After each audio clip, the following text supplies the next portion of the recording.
Hello' everyone, আৰু এটা নতুন ভিডিঅ' লৈ আনিলোঁ। আজি মই বনাম এই পাতটো। এইটো দেখিছেনে? এইটো যদি বজাৰত দেখে আপোনালোকে নিশ্চয় কিনিব আৰু খাৰ বনাই চাব দেই। আজি মই এই পাতটোৰ খাৰ বনাম। আমি কাৰ্বিত এই পাতটো সান্ধু বুলি কওঁ আৰু ইয়াত মই আজি মচুৰ দালিৰ লগত খাৰ বনাম। আমি ইয়াত একো নিদিওঁ, খালি খাৰ, নিমখ আৰু তিল দিওঁ। তথাপিও ইমান ভাল লাগে নহয়, মই সঁচাকৈ কৈছোঁ বহুত টেষ্টি হয়। আপোনালোকে যদি মই বনোৱাৰ নিচিনা বনাই, সঁচাকৈ কৈছোঁ খুব ভাল পাব আৰু আপোনালোকে বাৰে বাৰে বনাই খাব চেষ্টা কৰিব।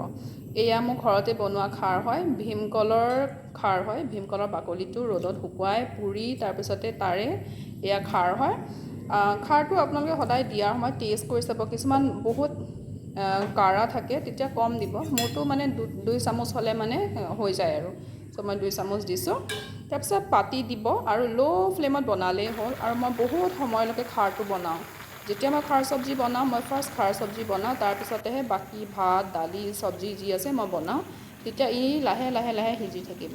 ইয়াত তিল দি দিলেই হ'ল আৰু তিল দি পেলাই আৰু অলপ দেৰি যেতিয়া পূৰা তিলটো ইনফিউজ হৈ যাব, গোটেই চব্জিটো ব্লেক কালাৰ হৈ যাব, তেতিয়ালৈকে আপোনালোকে বনাব। বাছ, আমাৰ খাৰ চব্জি ৰেডি। আৰু এটা কথা, মোৰ জানেনে, চেনেলটো ছাবস্ক্ৰাইব কৰাৰ কাৰণে থেংক ইউ ছ' মাছ। আৰু ভিডিঅ'টো ইমান দেৰিলৈকে চোৱাৰ কাৰণে থেংক ইউ ছ' মাছ। আৰু মই নতুন নতুন কাৰ্বি খানা আৰু লৈ আনিম হা, আৰু বনাম। আপোনালোকে চাব আৰু কমেণ্টো কৰিব আৰু পাৰিলে শ্বেয়াৰ কৰি দিব দেই।